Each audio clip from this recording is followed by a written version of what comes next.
ایک بڑی خوبصورت بات، امام اعظم ابو حنیفہ کے ایک شاگرد گزرے امام محمد رحمۃ اللہ علیہ، خوبصورت بڑے تھے، کچھ خوبصورت تھے، کچھ سونا، کچھ منہ دا مٹھا، کچھ پیارے بڑے تھے، کچھ ان کا انداز یہ تھا کہ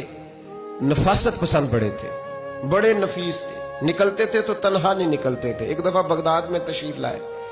تو بغداد سے انہوں نے ایک بستی اور میں جانا تھا، تو وہاں یہودیوں اور عیسائیوں کا بڑا غلبہ تھا، تو امام محمد رحمۃ اللہ علیہ فرمانے لگے یہودیوں اور عیسائیوں کے بیچ سے گزرنا ہے تو کوئی یہی نہ سمجھے کہ ان کے تو پلے کچھ نہیں، کہنے لگے سونے گھوڑے لاؤ عربی نسل کے۔ 30 شاگرد ساتھ تھے، ان کو بھی ساتھ تیار کیا، عربی نسل کے 30 گھوڑے اور 30 شاگرد، ان کو کہا بھی دستاریں ذرا نا اونچی باندھنا، تو دستاریں بھی باندھی انہوں نے کلے والی بڑی خوبصورت، شاگردوں کو بھی جبے پہنائے، خود بھی جبہ پہنا، سفید رنگ کی اعلیٰ نسل کی گھوڑی، آگے آگے پیچھے 30-32 شاگرد۔ اور جب آپ گزرے نا بغداد کے آگے اس علاقے سے، یہاں یہودی عیسائیوں کی بھی کثرت تھی،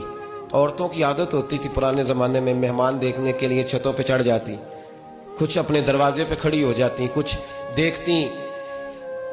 کھڑکیوں میں سے کہ گزر رہا ہے کوئی مہمان، تو یہودیوں کی عیسائیوں کی بہت ساری عورتیں چھتوں پہ چڑھ گئیں، تو مسلمان نعرے لگانے لگے امام محمد آ گئے، امام محمد آ گئے۔ کچھ پہلے ہی بڑے حسین تھے،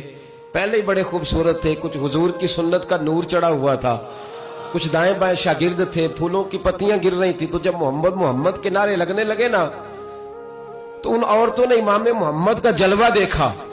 تو دیکھا دیکھی کام کیا شروع ہوا، ایک نے دیکھا تو اتنی مہم ہوئی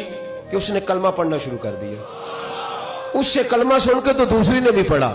تیسری نے بھی پڑھا، چوتھی نے بھی پڑھا، بیبیاں بلند آواز سے مسلمان ہونے لگی، ان کو دیکھا دیکھی مرد بھی پڑھنے لگے، ڈھیر سارے یہودی عیسائی مسلمان ہو گئے۔ ایک مسلمان ان سے کہنے لگا تمہیں غلطی لگ گئی ہے، یہ ہمارے نبی محمد نہیں۔ تو میاں صاحب کا نام محمد تھا نا، تو کشمیر کے لوگ کہنے لگے شاید وہاں کے ہندو سکھ وہاں کے جو تھے کشمیر کے، وہ کہنے لگے شاید وہی محمد ہے، تو فرمانے لگے میں تے بندہ ٹھگ جے لوکو، میں تے بندہ چور، جس دا خلقت کلمہ پڑھ دی او محمد ہور، میں تے بندہ ٹھگ جے لوکو، میں تے بندہ چور، جس دا خلقت کلمہ پڑھ دی او محمد ہور۔ تو امام محمد رحمۃ اللہ علیہ کو نعرہ لگ رہا تھا، تو ایک بندہ کہنے لگا یہ وہ والے محمد نہیں، یہ ہمارے نبی پاک صلی اللہ علیہ وسلم محمد صلی اللہ علیہ وسلم نہیں، یہ وہ نہیں، یہ تو ہمارے ایک امام ہے امام محمد، وہ والے نہیں۔ اب وہ کچھ لوگ چپ تھے، کچھ سوچ رہے تھے، کچھ بات کر رہے تھے، تو ایک بوڑھی اماں اپنے انداز میں بیچ میں سے بولی، کہنے لگی چل بیٹا چھوڑ، ہمیں پڑھنے دے کلمہ، اگر مسلمانوں کے چھوٹے سے محمد کا یہ حال ہے تو بڑے محمد کا کیا حال ہے۔